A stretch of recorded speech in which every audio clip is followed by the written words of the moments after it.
Good evening, my friends. This is the Grim Flayer. Hope you're doing very well tonight. Got another Strixhaven spoiler for you. This one is Clever Lumimancer, and we are asking the question, will she blitz? For those of you who might not be familiar with my content, I do a series called Will It Rock, where I'm looking at new spoilers, deciding whether or not they're good enough to play in Modern, BG the Rock, or other mid-range decks like Jund, etc. We're doing the same thing here. Will she blitz is the question, and I know not every Prowess deck is called the Blitz deck, but hey, it's the catchiest name I could think of, so we're basically asking, is this card good enough to play in Prowess? And to me, the answer is absolutely yes. Now, we'll talk a little bit about all the various options. We'll break it all down for you briefly but thoroughly, and it's unclear as to whether the best shell for her will be a Boros straight-up Prowess deck, maybe something more like a Burn Prowess hybrid, or potentially something skewing more in the combo direction with her as a centerpiece. Either way, I do think she will blitz. I do think the bar of Modern playability is well cleared by the Clever Lumimancer. So, let's talk about her some more. Thank you so much for watching. Let's dive right into it. Clever Lumimancer is a white, 1-drop human wizard, 0/1. Kind of charming stat line, right? Reminds me of Hada Freeblade and other cool kitchen table cards, but she is the most powerful of them all because she has Magecraft. Whenever you cast or copy an instant or sorcery spell, Clever Lumimancer gets +2/+2 until end of turn, so this is more powerful than Prowess in a couple of different ways, at least on the face of it. It's easy enough to see why, I hope, mainly because it's +2/+2 instead of +1/+1, and of course there are some other upsides and downsides, but if you just look at typically casting a Lava Spike, casting a Lightning Bolt, casting a Cantrip, Clever Lumimancer will grow at twice the rate of Monastery Swiftspear. Now, also, when you copy an instant or sorcery spell, which there might be more synergies with in this set. Even if they're not, there are still plenty of existing synergies if you want to really build around that effect. You are also getting the +2/+2. In other words, the ceiling of Lumimancer in terms of how much she can grow is insanely high. Now, Monastery Swiftspear, of course, has lots of other upsides over Lumimancer as well. It has haste, and haste is hugely impactful. Haste, it might be what keeps Swifty, if she still is, a more powerful card overall than Lumimancer. I think she probably still is, but the fact that Lumimancer is even challenging her for the throne is something impressive in and of itself. Swifty, of course, also having a native 1/2 stat line rather than 0/1, and activating, or triggering rather, Prowess off of all non-creature spells. So if you have sideboarded a Planeswalker, if you have artifacts, if you have Mishra's Baubles, whatever it might be, Swifty can grow off of it, lots of value, whereas Lumimancer is more all-in on the Spellslinger lifestyle.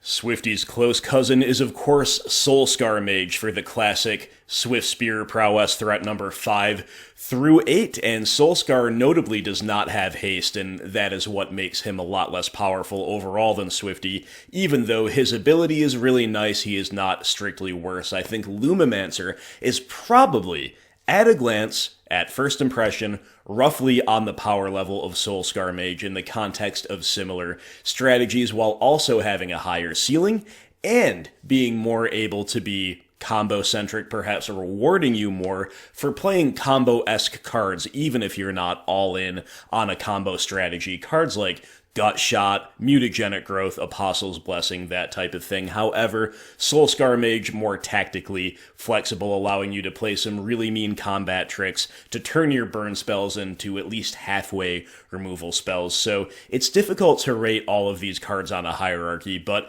in the context of the supporting cast as it exists in Modern, I would say that Swiftspear is still number 1. Maybe Lumimancer is number 2 with Soulscar Mage right behind her in number 3. You could even reverse that order and say, no, Soulscar Mage is still stronger than Clever Lumimancer. I won't take it to the mat on that one, right? I think basically they're all similarly powered enough. And the good news, my friends, is we don't need to choose between them. The first and most obvious shell for Clever Lumimancer is good old Boros Prowess, where you have access to 12 1-mana prowess or pseudo prowess threats with playsets of these 3 cards.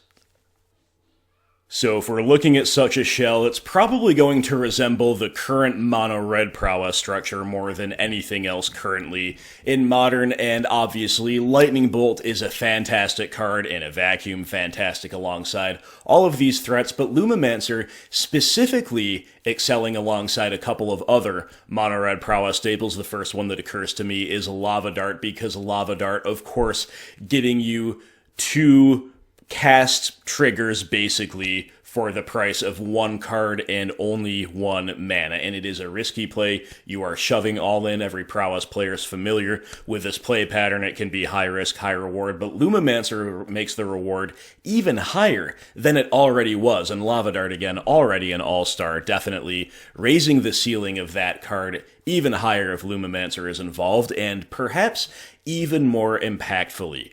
Crash Through is going to be completely insane here because Lumamancer, of course, fragile, lacking evasion, and I include Swift Spear's Haste under the category of evasion. Crash Through, basically a free roll here, as free roll as it can get. You're gaining trample, you are drawing a card, of course, so you're cantripping for 1 mana. You are growing your whole team, including, remember, it's +2/+2. I don't even know if I can emphasize that enough. That is just really, really good, right? And gaining trample on top of it, it's a little nutty. Playing Boros will also raise your card quality because you have 2 premier burn staples in the colors that both happen to be pretty darn good, alongside prowess threats if you can otherwise justify splashing or indeed playing a lot of white. Boros Charm is probably the better of the 2. Boros Charm just kinda nutty. A deal for a big finisher or just a big synergistic burn spell to the face if you are going wide. You can give Indestructible in case you need to play more reactively against sweeper effects, or you can gain double strike in the face of something like Leyline of Sanctity, and Lightning Helix very good at swinging aggro matches in your favor. I hope neither of these cards need any introduction. I think both, especially Boros Charm, could play a central role in Boros Prowess. Playing white also makes including Lurrus a complete and total free roll, which is completely insane. Lurrus, one of the most powerful cards in Modern, if you ask me overall, and of course directly synergistic with the Prowess plan when we especially have a 1-drop of a top class 9-12 in the deck now. Mishra's Bauble, of course, usually attendant alongside Lurrus, and it is worth noting that Bauble does not trigger our new white threat, unfortunately, in the way it does trigger Prowess. Will it be worth playing Lurrus without as many baubles or without baubles at all? I'm not sure. Will it be worth the non-bow? I'm not sure, because make no mistake, it is a bit of a non-bow here. We are definitely liable to draw a bauble when we really need something to go fast and go big right now, but at the same time, can you really go that far astray, including such powerful cards at such a low curve with such aggressive potential and such synergy? I'm confident that some testing will iron out exactly what role Bauble does play alongside this new white Spellslinger threat that does not trigger off it. But either way, even if you ditch Bauble altogether, Lurrus has got to be worth a sideboard slot as a companion, no doubt about it.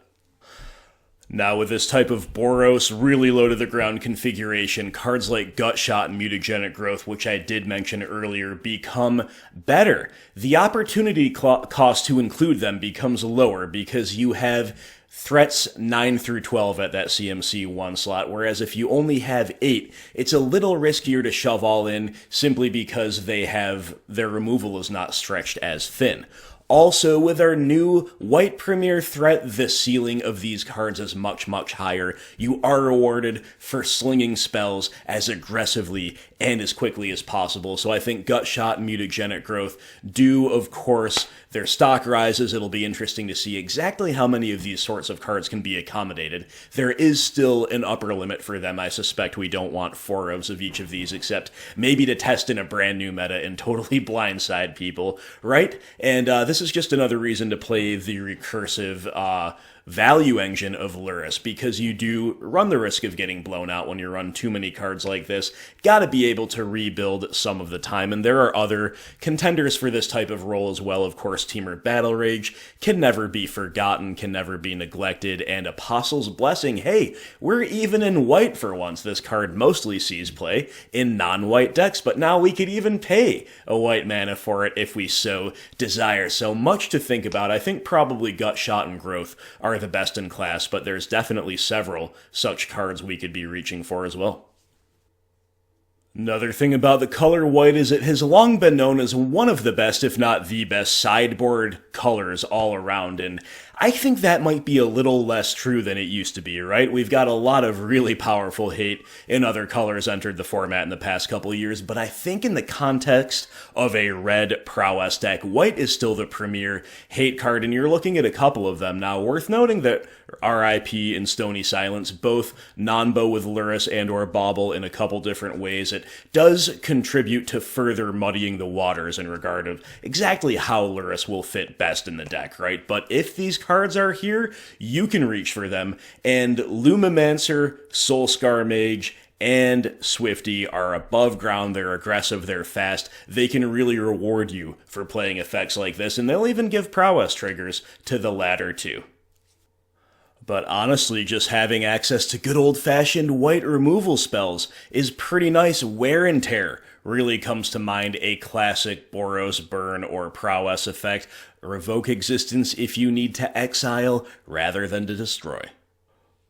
Or Path to Exile for yet more 1-mana interaction when the usual red effects won't do, or Core Firewalker to bury your mirror opponent under a torrent of life gain that both players contribute to. I could go on and on and on about white sideboard cards. I need not. It is unclear exactly what this deck will need. It will depend exactly on the main deck configuration, and I hope the point has been made clear that white sideboarding power is significant in a vacuum, and is perhaps shining more than almost anywhere else in the context of a base red aggro deck, where white just does so many things that the color red cannot do.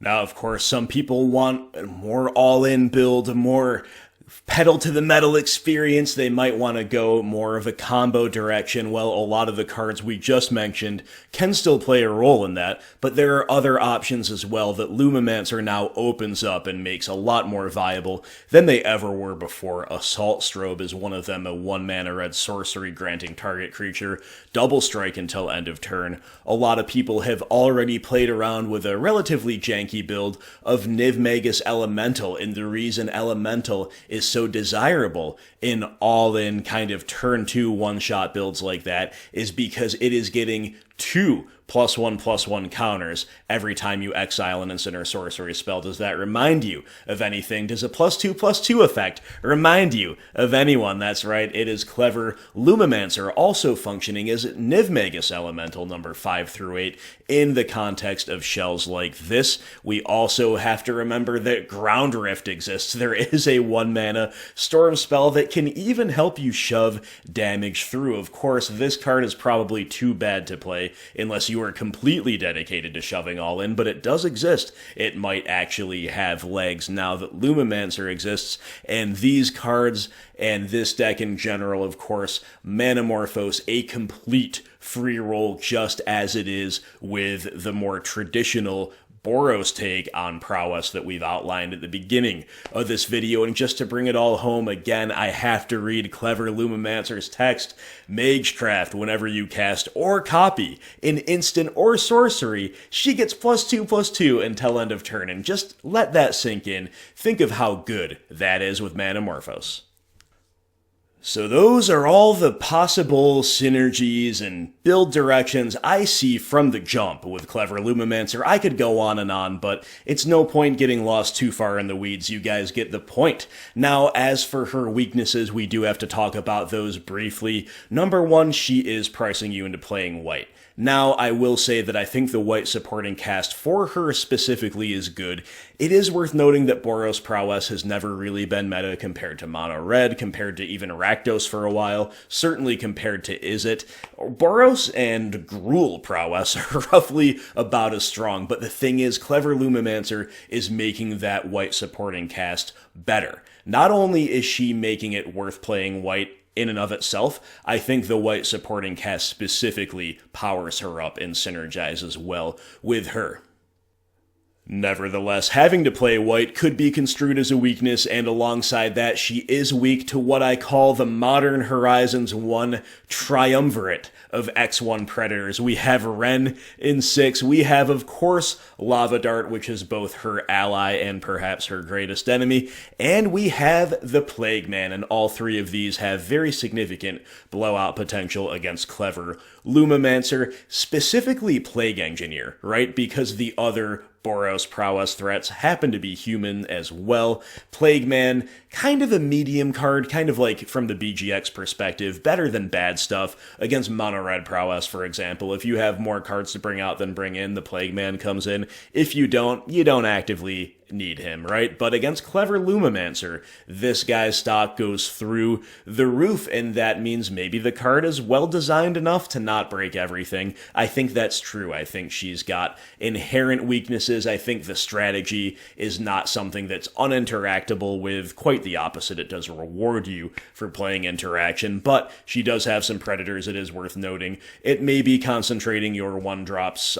Your threats along the 1-drop also open you up more to Blast Zone, Chalice of the Void, things like this. But overall, those are some things that are kind of already good against you. You know what I mean? Like, Shock and Horror removal spells are good against a Prowess deck. What are you gonna do? I think Clever Lumimancer, despite all of these weaknesses, which do exist, is well worth trying. Final verdict, once again, yes, she will blitz, my friends. I think she's very powerful, very cool, and I am eager to see exactly which shells emerge around her and which ones go on to stand the test of time. Of course, I want to hear your thoughts below as well, so please do share them freely, do not hesitate. Let me know what you think about the Clever Lumimancer, the idea of Boros Prowess, or maybe a Burn Prowess hybrid, which I didn't really end up covering, or indeed a more all-in combo build. You let me know what you think. Either way, I think she's going to see modern play in something, and some of the shells we outlined here, probably about her best bet. So thank you so much for watching, and I'll see you in the comment section below. Everybody have a good night. I will talk to you soon.